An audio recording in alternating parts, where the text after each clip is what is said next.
I put my dad in the street against a heavyweight. I've gone back to the dad. I've punched him a few more times. 5 blokes outside my front door. Can you come and help One me? hell of a fucking story, so stay tuned.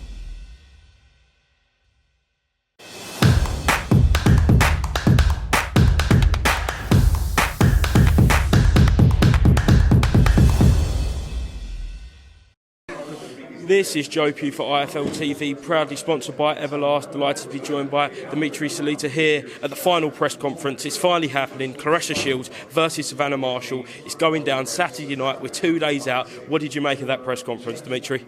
Amazing. Both fighters very confident. Great back and forth. Very exciting. Tremendous press turnout. It really feels like a big fight. And I believe both of them are going to come and do their best on Saturday night. But Claressa, as Muhammad Ali used to say, you will see how great I am. On Saturday night, you're going to see how great Claressa Shields is. So talk to me about the press conference. You was firmly in disagreement with Team Marshall. Even promoter Ben Shalom come in at one point. Do you feel like Claressa's kind of being disrespected by the British fans and the British media? I don't disrespect it is the right word, but certainly there's certainly favoritism. There's certainly she's definitely in a lion's den, so to say. Although with that being said, I love the British boxing fans. They're so passionate and they're so knowledgeable about the sport of boxing, and it's quite normal that they're rooting for their home girl. It's okay, but and what I said before is that, in my recollection, there's been no men fighters, American men fighters, in the peak of their career that have chosen to travel to their rival's country to fight the biggest fight of their careers. And Claressa has done that, and it's quite incredible, and that is why she's the GOAT, because that's what she is. Savannah Marshall, a lot of respect to her, good fighter, very good fighter. Not as good as Claressa, but a very good fighter, and no disrespect with what I'm saying, but Savannah, used what boxing is great for, which is to build her confidence and to build her presence outside the ring. However, Claressa, during that time, was winning Olympic gold medals. So, as I said again, there's levels to this, and Claressa is on a whole different elite level, physically, mentally, and experience-wise leading up into this mega fight.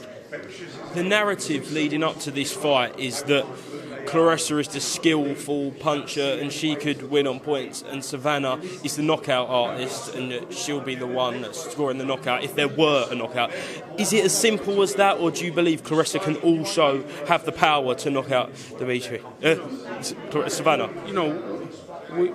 We don't know how Savannah will deal with adversary, so she does have some wicked impressive knockouts, but against who or they were, what the circumstances of those fights, that's the big question. Those are the big questions. And can she handle adversity? How can she handle getting hit with a 3-punch combination over and over again? We don't know. And that's why I said at the press conference there's levels to this, that for Savannah it's a huge jump up in experience and in dealing with adversity. So we'll see how she reacts.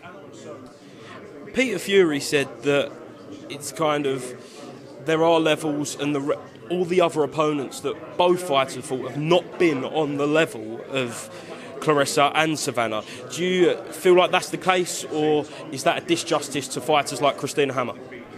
I think that Savannah Marshall and Claressa Shields' level of opponents is very different. Claressa's opponents have had time to prepare. They were champions, they were #1 contenders, they were undefeated. And Savannah's opponents were opponents. They were coming to win. The odds were in Savannah's favor drastically. And so she didn't have to deal with any real struggle in her fights. And that, I believe, is going to make the big difference when she's going to be in the locker room before the fight. And her heart is going to be pounding.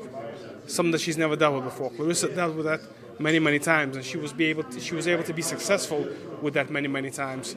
And I believe, one of the things that I said about when Joshua was supposed to fight Jarrell Miller is that I said Joshua, thousands of miles away from home, in that locker room, he's going to panic because he's never been in that type of atmosphere outside of home. Savannah has never been in this type of atmosphere in home, fighting arguably one of the greatest fighters, women fighters of all time. So that's a lot of pressure to deal with, and we'll see how Savannah reacts. I think Savannah, we know she wanted it in the northeast. It's happening in London, so it's not her home, but it is in Britain. How important was it for you to have this fight in London, the capital of England? You know, Claressa made up her mind to come to the UK. She was okay with fighting in Newcastle.